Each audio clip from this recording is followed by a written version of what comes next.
Bienvenidos, muy queridos. Vamos a iniciar hoy un nuevo estudio más de esta maravillosa serie que hemos titulado Creencias Fundamentales de los Adventistas del Séptimo Día.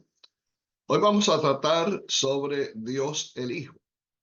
Recordarán ustedes que en el estudio pasado tratamos sobre Dios el Padre, y una de las cosas que dijimos en la introducción que para poder conocer al Padre tenemos que ir a través del Hijo. Tal como Jesús le dijo a Felipe, allí en el aposento alto, quien me ha visto a mí, ha visto al Padre. Así que al estudiar acerca del Hijo, pues algunas de las cosas que ya tratamos en el estudio anterior que tienen que ver con el Padre, las vamos a ver repetidas aquí también. Así que sin más preámbulos, entramos en el estudio que nos corresponde a este momento. En Creencias Fundamentales de los Adventistas del Séptimo Día nos dice: Dios el Hijo eterno se encarnó en Jesucristo. Por medio de él se crearon todas las cosas. Se reveló el carácter de Dios, se llevó a cabo la salvación de la humanidad y se juzga al mundo. Aunque es Dios verdadero y eterno, llegó a ser también verdaderamente hombre. Jesús, el Cristo, fue concebido por el Espíritu Santo y nació de la Virgen María. Vivió y experimentó la tentación como ser humano, pero ejemplificó perfectamente la justicia y el amor de Dios. Mediante sus milagros manifestó el poder de Dios, y estos dieron testimonio de que era el prometido Mesías de Dios. Sufrió y murió voluntariamente en la cruz por nuestros pecados y en nuestro lugar. Resucitó de entre los muertos y ascendió para ministrar en el santuario celestial en favor de nosotros. Volverá otra vez en gloria para librar definitivamente a su pueblo y restaurar todas las cosas. Este es un resumen de lo que comprende la creencia de los adventistas acerca del Hijo. El primer punto que vamos a tratar es sobre el maravilloso plan de rescate que fue creado por nuestra salvación. El plan que Dios desarrolló para rescatar a los que se apartaban de su omnisapiente consejo demuestra su amor en forma convincente. En este plan, su Hijo fue ya destinado desde antes de la fundación del mundo para que fuese el sacrificio por el pecado y la esperanza de la raza humana. Él nos haría volver a Dios y proveería liberación del pecado al destruir las obras del diablo. Esto lo leemos en Creencias Fundamentales en la página 42. Un texto que nosotros hemos usado muy comúnmente, que es el centro de este mensaje, es el de Juan capítulo 3 y versículos 16 y 17. Porque de tal manera amó Dios al mundo que ha dado a su Hijo unigénito, para que todo aquel que en él cree no se pierda, mas tenga vida eterna. Porque no envió Dios a su Hijo al mundo para condenar al mundo, sino para que el mundo sea salvo por él. En estas palabras se centraliza ese gran plan de rescate que fue creado entre el Padre y el Hijo para rescatarnos de la ruina, del pecado y de la muerte. Fue una profecía que fue dada a Adán y Eva cuando ellos cayeron en pecado allá en el Edén. En esa profecía de Génesis 3:15 se les aseguraba que habría enemistad entre ti y la mujer, o sea, entre la serpiente y la mujer, y entre la simiente de la mujer y la simiente de la serpiente. Y la profecía indicaba que finalmente la simiente de la mujer heriría a la serpiente en la cabeza, mientras que la serpiente heriría a la simiente de la mujer, que es Cristo, en el calcañar. De esa forma, la victoria estaba asegurada, profetizada anteriormente y a lo largo de los siglos ratificada a los profetas y a los patriarcas. Esa hermosa promesa habría de constituir para todos los que creyeran en ella la esperanza bienaventurada. Saber que ese evento tan importante que es la aparición del Mesías en este mundo pondría fin al pecado y también a Satanás, era esa esperanza maravillosa en la cual cifraban todos los que añoraban ese evento tan especial, la seguridad de su salvación y también de la vida eterna. En Primera de Pedro, capítulo 1, versículos 18 al 20, dice: sabiendo que fuisteis rescatados de vuestra vana manera de vivir, la cual recibiste de vuestros padres, no con cosas corruptibles, como oro o plata, sino con la sangre preciosa de Cristo, como de un cordero sin mancha y sin contaminación, ya destinado desde antes de la fundación del mundo, pero manifestado en los postreros tiempos por amor de vosotros.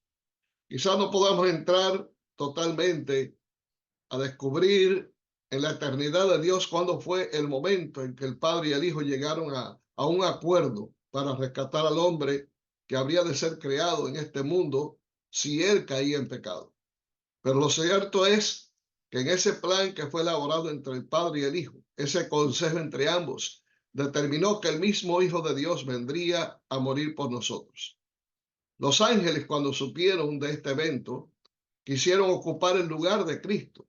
Sin embargo, la vida de un ángel no podía pagar el precio de una ley santa, una ley pura, una ley eterna que había sido quebrantada.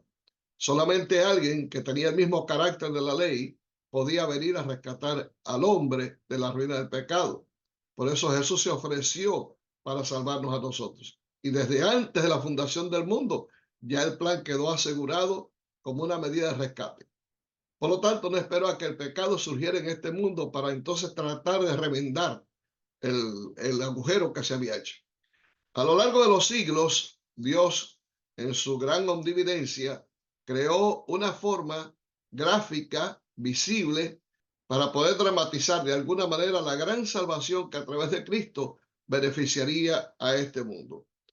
Después de la entrada del pecado, Dios instituyó sacrificios de animales para ilustrar la misión del Salvador venidero.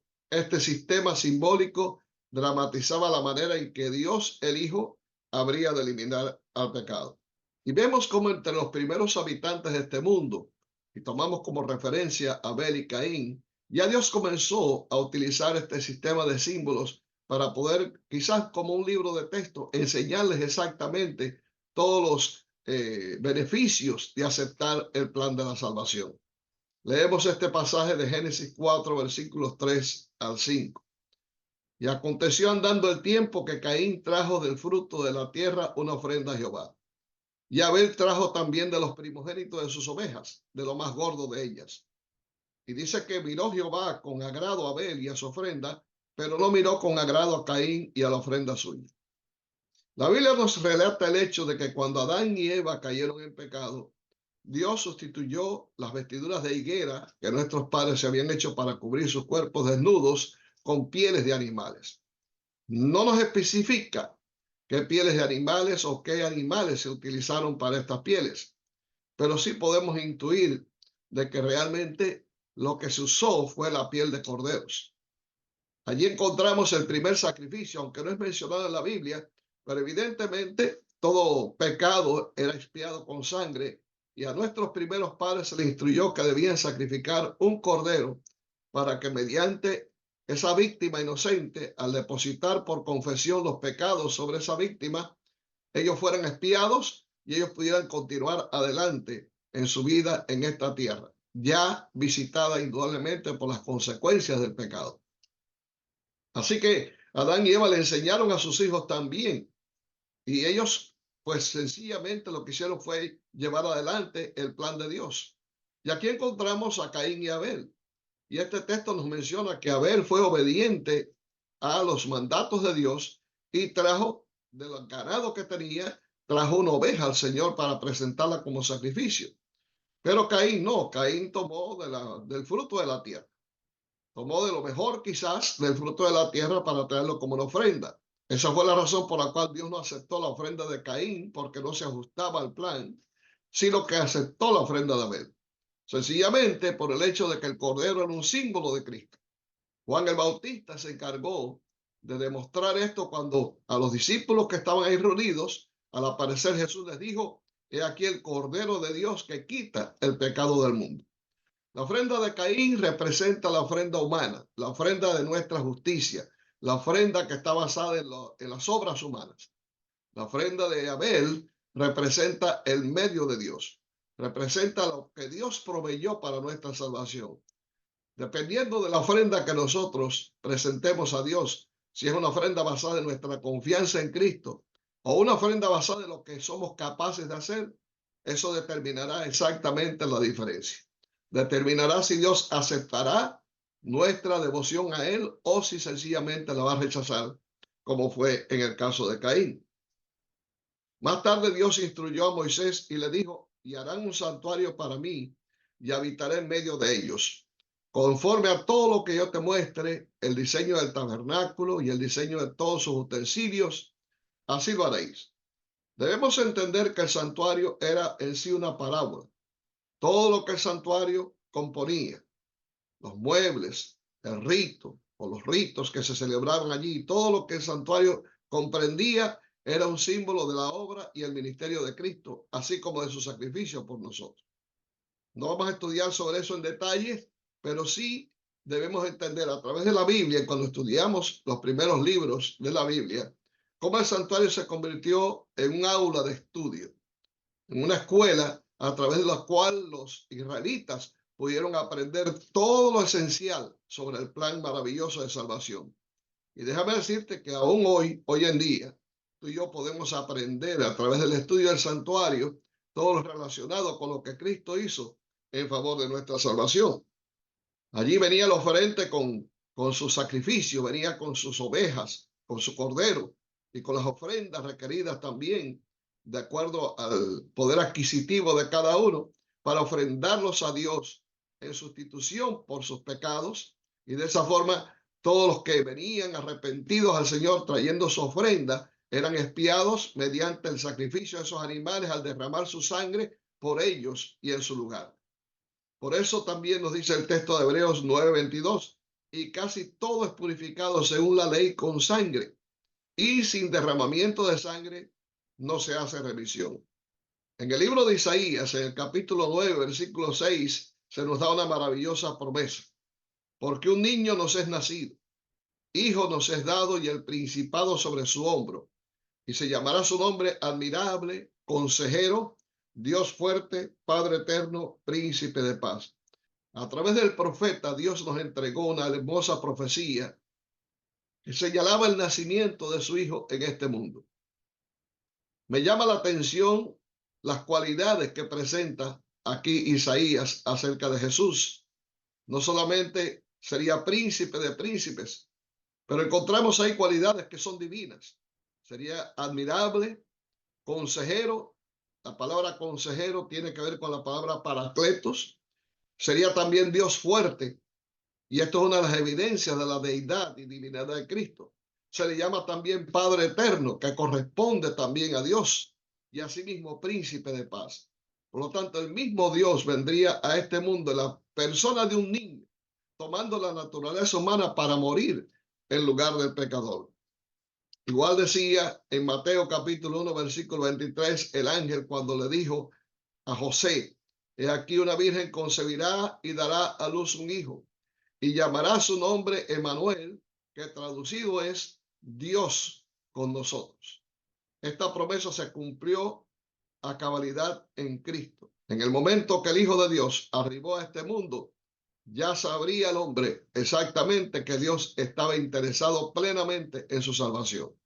Cristo vino a hincar su tienda al lado del hombre para mostrarle cómo era Dios, para mostrarle que Dios le amaba tan profundamente que no escatimó entregar lo más precioso que tenía, que era su propio hijo, en favor de aquel que había transgredido su ley, en favor de sus enemigos, en favor de aquellos que un día le vituperarían y le clavarían en una cruz. Cristo finalmente moriría por todos. Más adelante, en el tiempo, los profetas no solamente hablaron acerca de el nacimiento de Jesús, sino aún en el lugar en que nacería. Miqueas, por ejemplo, en el capítulo 5, habla acerca del lugar en que nacería Jesús, cuando menciona las palabras: mas tú, Belén, Efrata, pequeña para estar entre los millares de Judá, de ti me saldrá el que será guía en Israel. Y de esta forma el profeta Miqueas se sumaba a Isaías para presentar el lugar exacto en que nacería Jesús. Una de las cosas importantes y sorprendentes que encontramos en el Antiguo Testamento es que también se menciona el momento exacto en que Jesús arribaría a este mundo. A Daniel, el profeta, se le dijo: 70 semanas están determinadas sobre tu pueblo y sobre tu santa ciudad. para terminar la prevaricación y poner fin al pecado y expiar la iniquidad, para traer la justicia perdurable y sellar la visión y la profecía y ungir al santo de los santos. Sabe pues y entiende que desde la salida de la orden para restaurar y edificar a Jerusalén hasta el Mesías príncipe habrá 7 semanas y 62 semanas. Se volverá a edificar la plaza y el muro en tiempos angustiosos. Y después de las 62 semanas se quitará la vida al Mesías, mas no por sí. Y el pueblo de un príncipe que ha de venir destruirá la ciudad y el santuario. Y su fin será con inundación, y hasta el fin de la guerra durarán las devastaciones. Y por otra semana confirmará el pacto con muchos. A la mitad de la semana hará cesar el sacrificio y la ofrenda. Quizás te sea un poco difícil entender cada uno de los aspectos que menciona esta extraordinaria profecía.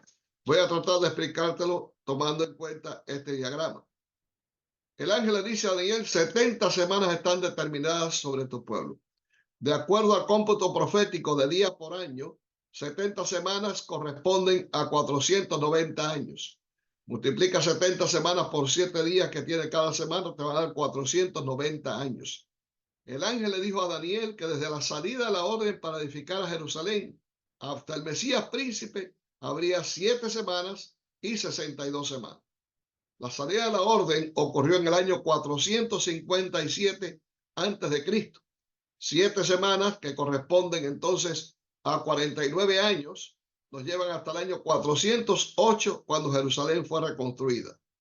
Ahora bien, todavía faltaban 62 semanas, las cuales corresponden a 434 años. Eso nos lleva hasta el año 27, que fue el año en que Jesús fue bautizado. Entre las cosas que dice Daniel, menciona que sería ungido el santo de los santos. Pero dice que después habría otra semana, a la mitad de la cual se le quitaría la vida al Mesías, mas no por sí. Esa semana, que corresponde a 7 años, es la semana que nos lleva al año 31 en su mitad, que fue precisamente la fecha en que Jesús fue crucificado. Todavía quedarían 3 años y medio más hasta el año 34, en que ocurrió el apedreamiento de Esteban y finalmente terminó el plazo de 490 años, durante los cuales el pueblo debía cumplir con todos los prerequisitos que Dios había dado para mantenerlos como pueblo de Dios. Pero como ellos no cumplieron, como ellos fueron infieles, como ellos finalmente aceptaron la sangre de Jesús sobre sus cabezas al pedir a Pilato que lo crucificaran, fueron finalmente rechazados como pueblo. Gracias a Dios, él tenía ya un plan determinado, de tal manera que de ahí en adelante no solamente serían israelitas los judíos por naturaleza, sino que serían también israelitas e hijos de Abraham todos aquellos que aceptaran la sangre del pacto, la sangre que fue derramada en la cruz del Calvario. Esta profecía es bien determinante para poder entender cómo anticipadamente ya Dios había, a través del profeta Daniel, determinado el tiempo exacto en que Jesús nacería en este mundo. Es por esa razón que más tarde Pablo escribe en Gálatas capítulo 4 y versículos 4 y 5, pero cuando vino el cumplimiento del tiempo, Dios envió a su Hijo, nacido de mujer y nacido bajo la ley, para que redimiese a los que estaban bajo la ley, a fin de que recibiésemos la adopción de hijos. Cuando en el reloj de Dios dieron las 12 campanadas, en ese mismo momento, al cumplirse el tiempo que Daniel había prefijado, Jesús nació en este mundo. Y te doy una noticia, de la misma manera que sucedió en el pasado, cuando el tiempo se cumpla, Cristo regresará nuevamente a la tierra a buscarte a ti y a buscarme a mí si nos hemos mantenido fieles a Él. Ahora bien, ¿qué evidencia tenemos de que Jesucristo es divino? En Cristo se conjugan dos naturalezas, la naturaleza divina y la naturaleza humana. Vamos a contemplar primeramente las evidencias que tenemos acerca de que Jesucristo es realmente el Hijo de Dios. Y te digo esto porque hay muchas personas, yo diría que la gran mayoría, si no por decir todos, que creen realmente en que Jesús vivió en este mundo. Yo me acuerdo hace algunos años atrás, había algunos que negaban la existencia de Cristo, pero las pruebas ya de su existencia de que nació en este mundo, de que vivió entre nosotros, son tan reales que ya prácticamente nadie niega eso. El problema está en cómo conceptuamos a Jesús. ¿Cuál es la opinión que tenemos acerca de Cristo? Es tal como Jesús le dijo a los discípulos en aquella oportunidad: ¿quiénes piensan los hombres que es el Hijo del Hombre? De la opinión que nosotros tengamos acerca de Jesús, así se determinará también la relación que hemos de tener con Él. Por eso muchas personas creen que Jesús simplemente fue un ser humano y hasta ahí llega sus convicciones acerca de Jesús. El problema está en ir más allá de eso. Quizás es el quid del asunto. Aceptar a Jesús no solamente como un ser humano que habitó entre nosotros, sino también como un ser divino, el mismo Hijo de Dios, Dios mismo, que vino a ocupar nuestro lugar tomando nuestra propia naturaleza. La pregunta sigue latente. ¿Qué evidencias tenemos de que Jesucristo es divino? Veamos algunos pasajes. En Marcos capítulo 1, versículos 23 y 24 se nos dice: pero había en la sinagoga de ellos un hombre con espíritu inmundo, entiéndase, un endemoniado, que dio voces diciendo: ¿qué tienes con nosotros, Jesús Nazareno? ¿Has venido para destruirnos? Sé quién eres, el Santo de Dios. Este demonio sabía exactamente quién era Jesús. Él había estado en el cielo con Jesús, había estado bajo las órdenes de Jesús, pero una vez que se reveló Satanás en el cielo y se llevó con él la tercera parte de los ángeles del cielo, este demonio se fue entre ellos también. Pero él no pudo sustraerse a la realidad de que aquel que estaba frente a él era realmente el comandante de las huestes celestiales y que había venido a este mundo para poner fin al reinado de Satanás. Por eso declaró su convicción: yo sé quién tú eres el Santo de Dios. En otras palabras, eres Dios que ha venido para destruirnos antes de tiempo. Así que aquí vemos un demonio, un ángel caído que reconoce a Jesús como divino. Veamos otro pasaje. En Mateo 28, versículos 18 y 19, dice que Jesús se acercó y les habló diciendo: toda potestad me es dada en el cielo y en la tierra. Por tanto, id y haced discípulos a todas las naciones, bautizándolos en el nombre del Padre y del Hijo y del Espíritu Santo. Te hago una pregunta. Si Jesús no es Dios, ¿por qué razón Él se incluyó en el trío celestial entre el Padre y el Espíritu Santo? Está en el centro precisamente. Hubiera sido una blasfemia a todo dar. Y realmente Jesús nunca blasfemó. Por lo tanto, aquí encontramos en labios del mismo Jesús una declaración enfática que declara su autenticidad como Dios. Esta es una evidencia categórica de la divinidad de Cristo que nos presenta las Escrituras. Juan también nos habla en su evangelio, en el capítulo 1, versículos 1 al 3, cuando nos dice que en el principio era el verbo y el verbo era con Dios. Y ahora viene quizás la bomba: y el verbo era Dios. No solamente Jesús era en el principio el verbo, o sea, la acción, la palabra, sino que también estaba con Dios y también era Dios. Este era en el principio con Dios. Y ahora más aún remacha diciendo: todas las cosas por él fueron hechas y sin él nada de lo que ha sido hecho fue hecho. ¿Quién puede contradecir entonces la divinidad de Cristo cuando toma literalmente lo que está diciendo aquí el apóstol San Juan en este pasaje? Más aún, el apóstol Pablo allá en Colosenses capítulo 1, versículos 16 y 17 dice que por él fueron creadas todas las cosas, tal como Juan nos dijo, las que hay en los cielos y las que hay en la tierra, visibles e invisibles, sean tronos, sean dominios, sean principados, sean potestades. Todo fue creado por medio de él y para él. Y él es antes de todas las cosas y todas las cosas en él subsisten. Pablo nos presenta a Cristo como creador, nos presenta a Cristo también como eterno, porque él existe antes que todas las cosas, y además nos presenta a Cristo como sustentador de todo lo que existe. ¿Queremos más evidencias acerca de la divinidad de Cristo? Indudablemente. La Biblia tiene muchas evidencias más al respecto, solamente estamos citando aquí algunos pasajes. Pero vamos a ver otras evidencias más. Vemos cómo la Biblia nos presenta en momentos en que Cristo fue adorado como Dios. Y como tal se declaró en aquel entonces, solamente Dios podía ser adorado. Veamos algún pasaje. En Hebreos capítulo 1, versículo 6, Dios mismo le dice a sus ángeles acerca del Hijo: adórenle todos los ángeles de Dios. Eso no ocurrió con Lucifer.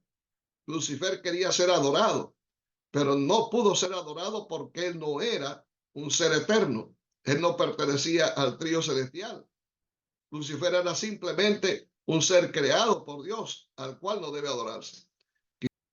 Quizás ustedes recuerden el episodio de Juan que menciona Apocalipsis, donde se le apareció el ángel ahí en el capítulo 19, y entonces Juan quiso adorar al ángel, y el ángel dijo: no, no lo hagas. No, yo soy consiervo contigo y con tus hermanos. Adora a Dios. O sea, Dios es el único que puede ser adorado. O sea, Dios es el único que puede ser adorado. Así que si aquí ahora Dios dice a los ángeles: adórenle, quiere decir que Cristo merece ser adorado porque Él también es Dios. Mateo 28, 16, 17 nos menciona que los 11 discípulos fueron a Galilea, al monte donde Jesús le había ordenado, y cuando le vieron, le adoraron.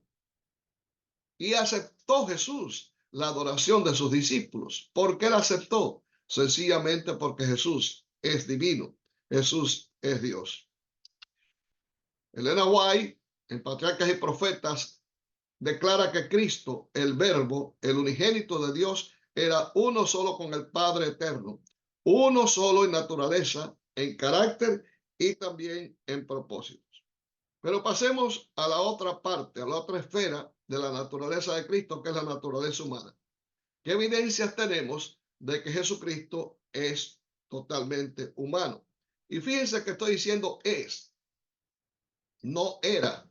Estoy diciendo es en tiempo presente porque Jesús continúa con la naturaleza humana. Esa naturaleza Jesús jamás la va a desechar. Él va a mantener esa naturaleza por toda la eternidad. Su nacimiento fue humano. Juan 1:14 dice que aquel verbo fue hecho carne y habitó entre nosotros. La palabra carne significa aquí naturaleza humana, una naturaleza inferior a la naturaleza celestial de Cristo. Número 2, el desarrollo de Jesús fue humano. Jesús estuvo sujeto a las leyes del desarrollo humano. Dice el registro bíblico que el niño crecía y se fortalecía y se llenaba también de sabiduría. Sus características eran humanas. La escritura presenta a Jesús como aquel que fue hecho un poco menor que los ángeles, en Hebreos capítulo 2, versículo 9. Cualquiera que viera a Jesús en su tiempo, sencillamente estaba viendo un ser humano. Jesús tenía todas las características físicas propias a los seres humanos, pero también tenía otras características que le hacían parecer humano. Jesús se cansaba, Jesús tenía hambre, Jesús necesitaba dormir, y todas las funciones normales del cuerpo Jesús también las tenía. Por lo tanto, Jesús era 100% humano. En él se combinaban ambas naturalezas, la divina y humana, en una forma misteriosa.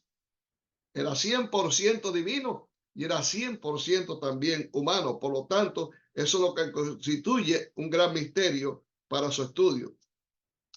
Pablo, en el libro de Hebreos, capítulo 2, versículos 14 y 17, nos habla de ese punto cuando señala que por cuanto los hijos participaron de carne y sangre, él también participó de lo mismo, o sea, tomó la naturaleza humana para destruir por medio de la muerte al que tenía el imperio de la muerte, esto es al diablo. En el versículo 17 declara: por lo cual debía ser en todo semejante a sus hermanos, para venir a ser misericordioso y fiel sumo sacerdote en lo que a Dios se refiere, para expiar los pecados del pueblo. Quiero que tomes nota de la palabra que Pablo usa aquí en el versículo 17, semejante.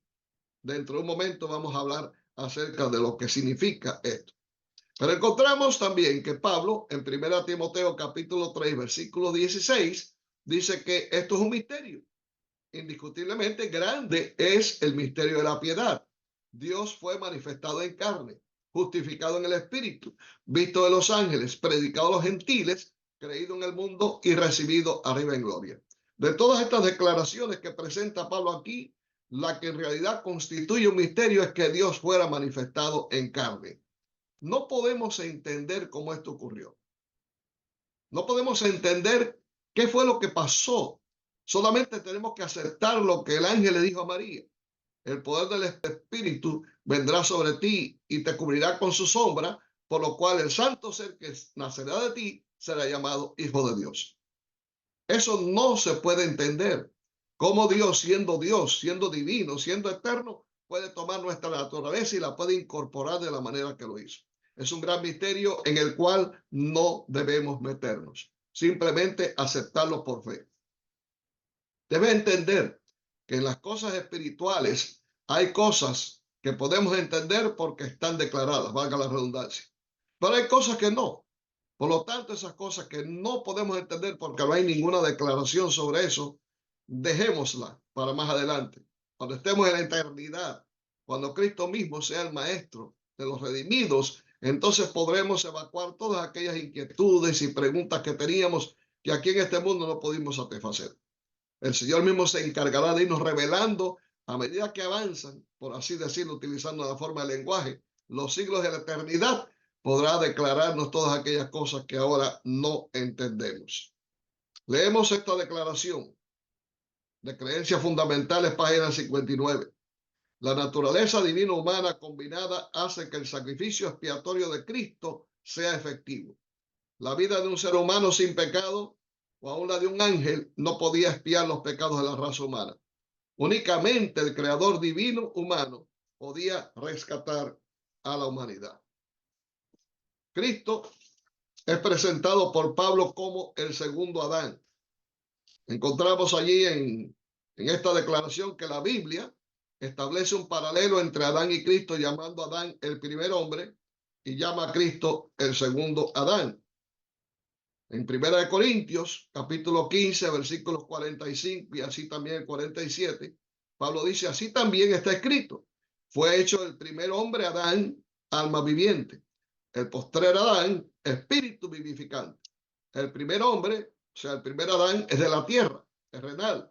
El segundo hombre, que es Cristo, el segundo Adán, que es el Señor, es el cielo. Además de esto, Elena White declara que la humanidad de Cristo no fue la de Adán, esto es la humanidad de Adán antes de su caída.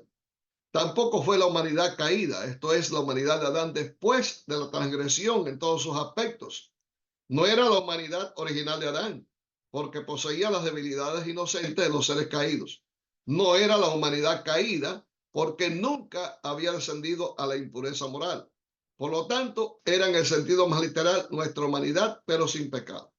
Y ahí es lo que me refería en lo que dice Pablo en Hebreos 2, cuando dice que vino a ser semejante a los hermanos. No utiliza la palabra igual. Dentro de un momento vamos a ver otro pasaje donde se amplía un poco más este concepto. Cristo era semejante a nosotros. No era igual exactamente a nosotros. Era semejante en el sentido de que como el primer Adán poseía, claro sí, las debilidades inocentes del pecado, que es como le llaman aquí. Esas debilidades inocentes incluyen el hecho de que tenía hambre, tenía sed, tenía sueño, y esas cosas no constituyen pecado. Pero Cristo tuvo una desventaja en relación con Adán. Cuando Adán pecó tenía todo el vigor de la creación, pero cuando Cristo nació en este mundo habían pasado 4.000 años ya de degeneración. Por lo tanto, él vino con todo el gravamen ya de esos 4.000 años de pecado en este mundo.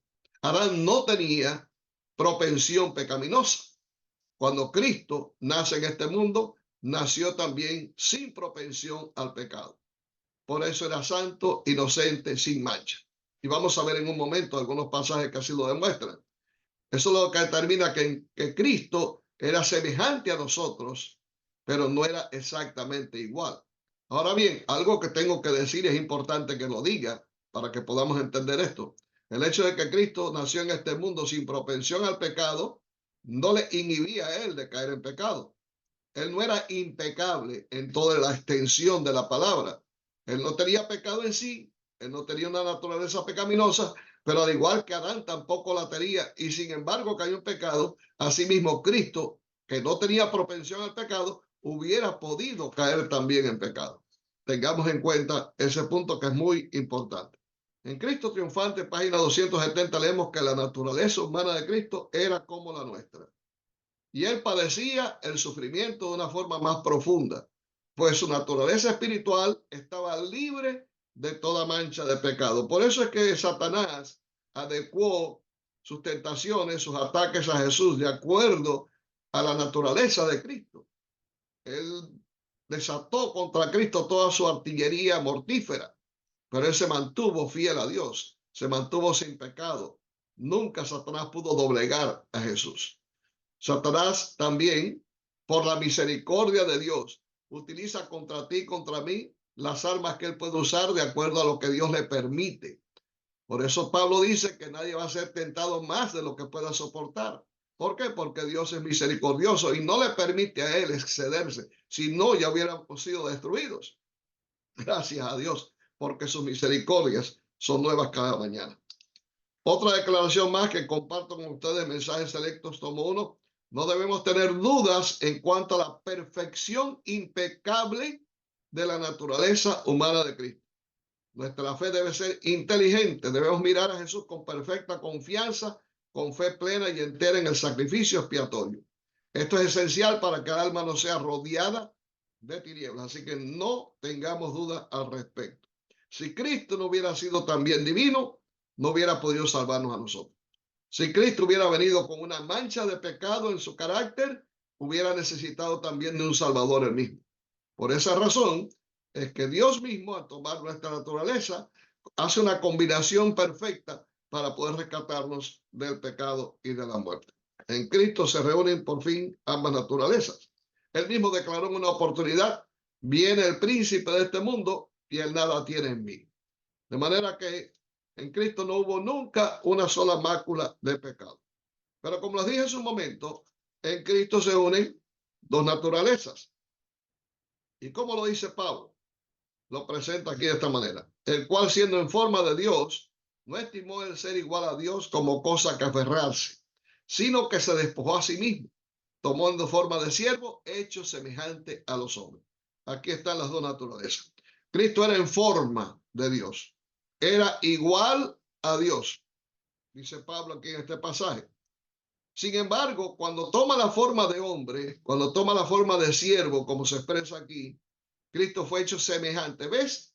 Estas dos palabras indican exactamente cómo es Cristo en relación con Dios y cómo es Cristo en relación con nosotros. En relación con Dios, Cristo es igual a Dios. Pero en relación con el hombre, Cristo es semejante a los hombres. Y ahí están las dos naturalezas, milagrosamente, misteriosamente combinadas para que tú y yo podamos ser salvos. Gloria a Dios por eso. Es algo que no entendemos, es algo que no podemos comprender, pero no nos preocupemos. Lo importante es que gracias a esa fusión de ambas naturalezas, hoy tú y yo somos salvos por el poder de Dios.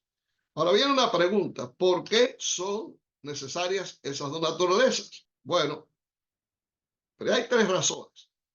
La primera es que Él necesitaba tomar esa naturaleza para reconciliar a la humanidad con Dios. Te voy a llevar a una ilustración, aquella escalera mística que vio Jacob cuando huía de su hermano Esaú, allí en aquella región donde durmió. Una escalera que tocaba con una punta al cielo y la otra a la tierra. Ahí están las dos naturalezas de Cristo, la terrena y también la divina. Era necesario que para poder llevar al hombre nuevamente a Dios y relacionar al hombre con Dios y salvar al hombre de la muerte eterna, Cristo tuviera que humanarse y tuviera que venir como embajador a este mundo y tomar la naturaleza del hombre. De esa forma solamente podía el hombre ser salvo. Número dos, para velar la divinidad con la humanidad. Si Cristo hubiera venido como Dios, ninguno hubiera quedado con vida, porque el pecador no puede coexistir con la eternidad y con la divinidad de Dios. Por lo tanto, vamos a decirlo de esta manera: por bien del hombre, Cristo veló su divinidad. En algunas ocasiones que la divinidad fulguró a través de la humanidad de Cristo, los hombres fueron realmente impactados. Y algunos, como por ejemplo los que fueron a capturarlo allí en el Getsemaní, cayeron por tierra casi como muertos. Así que esta fue otra razón. Y número tres, para vivir victoriosamente en este mundo. Leemos esta declaración que explica un poquitico más ese concepto. La experiencia que Cristo adquirió en cuanto a la vida victoriosa no es privilegio exclusivo suyo. No ejerció ningún poder que la humanidad no puede ejercer. Nosotros también podemos ser llenos de toda la plenitud de Dios. Gracias al poder divino de Cristo podemos tener acceso a todas las cosas que pertenecen a la vida y a la piedad. Cuando dije poder vivir victoriosamente, lo que quise decir es que gracias a que Cristo mantuvo esa unión de lo divino y lo humano, en su conexión con el Padre, pudo vencer a Satanás.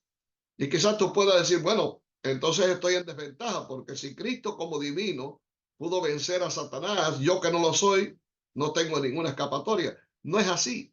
Por eso acabo de leer esto que dice Pablo. Nosotros podemos ser llenos de toda la plenitud de Dios. Cristo dijo que nosotros podemos hacer mayores cosas que las que él mismo hizo. Cuando el brazo de la humanidad se extiende para tomar el brazo de la omnipotencia, él también se convierte en omnipotente. De manera que no tenemos nada en relación con lo que Jesús hizo que no podamos hacer también si estamos unidos al Señor. Pablo dijo, todo lo puedo en Cristo que me fortalece, en Filipenses 4:13. Así que mantengámonos unidos al Señor y el diablo no va a poder hacer nada contra nosotros. Como dice el pasaje, someteos pues a Dios, resistid al diablo y va a huir de vosotros. En Cristo Jesús somos más que vencedores. Efesios 2, versículo 18 dice, pues en cuanto él mismo padeció siendo tentado, es poderoso para socorrer a los que son tentados. Y yendo ya a la conclusión, vamos a presentar aquí los oficios de Cristo Jesús. El primero de ellos, Jesús oficia como sacerdote. En Hebreos capítulo 8, versículos 1 y 2 nos dice, ahora bien, el punto principal de lo que venimos diciendo es que tenemos tal sumo sacerdote, el cual se sentó a la diestra del trono de la majestad en los cielos, ministro del santuario y de aquel verdadero tabernáculo que levantó el Señor y no el hombre. En Cristo tenemos nuestro intercesor, nuestro sacerdote, que está oficiando a favor tuyo y a favor mío en el cielo. Podemos acercarnos confiadamente al trono de la gracia porque ahí está nuestro Señor esperando que lleguemos a Él para interceder por nosotros delante de Dios. Cristo está presentando los méritos de su sangre en favor de la expiación de nuestros pecados para que podamos ser declarados justos y podamos heredar la vida eterna. Por eso nos alegra saber que tenemos en el cielo un representante. Tenemos un embajador delante de Dios que aboga por nosotros y está trabajando en favor de nuestra salvación. Cristo es también profeta. Lo dijo Moisés en Deuteronomio 18:18. Profeta les levantaré de en medio de sus hermanos, como tú, y yo pondré mis palabras en su boca y él les hablará todo lo que yo le mandare. Ahí tenemos Mateo 24, el discurso profético de Jesús. Esas profecías se han cumplido al pie de la letra y han señalado para los fieles seguidores de Cristo cómo nos estamos acercando rápidamente al tiempo del fin. Esto muestra que Jesús es también profeta. Y también Jesús indudablemente es rey. En Apocalipsis 20 se nos señala en el versículo 11, y vi un gran trono blanco y el que estaba sentado en él, de delante del cual huyeron la tierra y el cielo, y ningún lugar se encontró para ellos. Cristo vendrá muy pronto a la tierra sentado en su trono blanco, el trono de la gloria de Cristo, a buscar a los escogidos, a todos aquellos que hayamos hecho pacto de sacrificio con Jesús. Es maravilloso cuando estudiamos, queridos hermanos y amigos, la vida de Jesús. Es maravilloso cuando estudiamos acerca de su naturaleza, pero cuidado con eso. Debemos tener precaución. Debemos descalzar nuestros pies cuando nos acercamos a estudiar este tema, porque hay muchas cosas que no vamos a entender y simplemente las aceptamos por fe. Lo más importante de todo es que ese Jesús que fue profetizado, ese Jesús que vino a la tierra a vivir entre nosotros, a tomar nuestra naturaleza para mostrarnos cuán grande es el amor de Dios, muy pronto regresará otra vez. Y debemos estar preparados, debemos estar listos para cuando Él aparezca en gloria podamos irnos con Él por toda la eternidad y podamos formar parte del reino de redimidos que le adorará por los siglos de los siglos como Rey de Reyes y Señor de Señores. Dios te bendiga, que Dios te guarde y que este estudio haya servido para aumentar mucho más tu confianza en Cristo y tu dependencia de Él. Es mi deseo y oración. Nos vemos en el próximo estudio.